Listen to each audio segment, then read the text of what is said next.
Nah, jadi zaman modern ini kan kita baca Al-Quran itu kadang anak muda nih pakai HP aja nih Ustaz. Nah, gimana nih Ustaz? Pakai HP, kemudian kita juga membaca Al-Quran itu nggak tahu nih makna Al-Quran. Jadi kita main baca aja nggak meresapi nih. Padahal kan yang lebih baik itu kalau kita baca Al-Quran itu paling tidak kita baca artinya gitu Ustaz. Baik. Jadi kita paham. Nah, gimana nih Ustaz? Bismillahirrahmanirrahim. Membaca Al-Quran di Android ya, Iya. atau di HP ini segala macam, tidak ada masalah sebetulnya. Sama seperti kita ada lemari kaca, kemudian di situ terbuka ada Al-Quran, kemudian kita membacanya dari luar dan menyentuh lemari itu tanpa berwudu, tak masalah.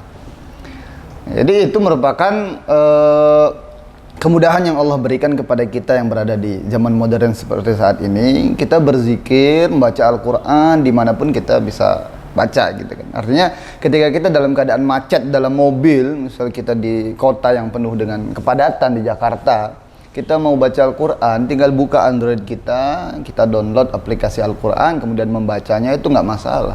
Sangat luar biasa gitu kan. Sangat luar biasa memanfaatkan kemajuan teknologi untuk selalu beribadah kepada Allah. Yang masalahnya tadi, boleh tidak dengan kita tidak berwudu dalam membaca Al-Quran di dalam Android ini, nggak masalah. Nggak pakai wudu pun nggak masalah. Cuma lebih berkah lagi, lebih baik lagi adalah dengan menggunakan berwudu. Karena pun jangankan itu ya, Imam Malik saja ketika ingin meriwayatkan satu hadis dari Rasulullah itu mesti berwudu terlebih dahulu. Ada seorang bertanya kepada Imam Malik dan tentang hadis Rasulullah.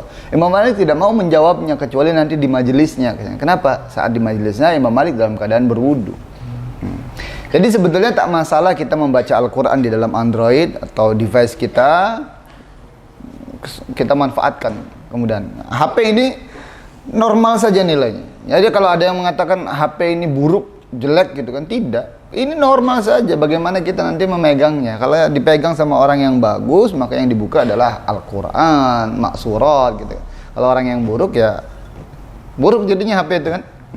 Adapun membaca Al-Quran tanpa memahami maknanya, Al-Quran itu kami kasih tahu bahwa Al-Quran itu kan sebagai petunjuk. Jadi kalau ada kita beli AC atau beli barang elektronik, ada buku petunjuknya, dan buku petunjuk itu menggunakan bahasa asing. Kita tak paham, pasti kita akan kesulitan menggunakan HP tadi.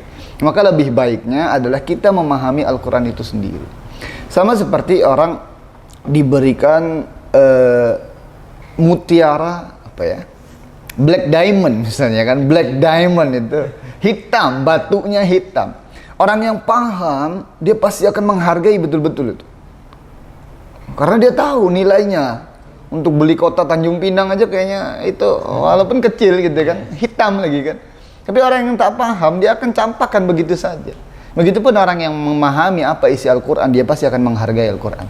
Walaupun demikian, membaca Al-Quran tanpa memahami maknanya pun sudah bagus dibandingkan dengan orang yang tidak membaca Al-Quran sama sekali.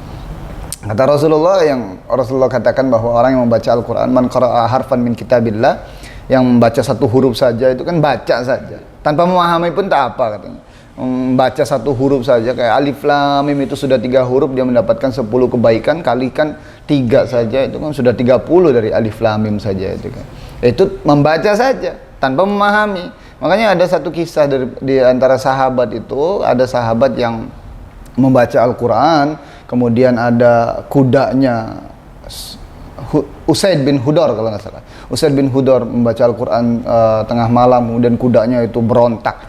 Ternyata singkat cerita bahwa itu adalah malaikat yang sedang menemani dia. Kata Rasulullah SAW, man qara'a al-Qur'ana wa huwa mahirun bihi, alladzi yaqra'ul Qur'an wa huwa mahirun bihi, yang membaca Al-Quran dan dia paham tentang ilmu Al-Qurannya, wa huwa ma'a safaratun kiramin bararah, dia bersama para malaikat yang mulia. Tapi orang yang membaca Al-Quran wa yatakakka, terbata-bata dalam bacaannya, jangankan dia paham, terbata-bata saja, itu mendapatkan pahala 2, pahala kesulitan, pahala membaca Al-Quran.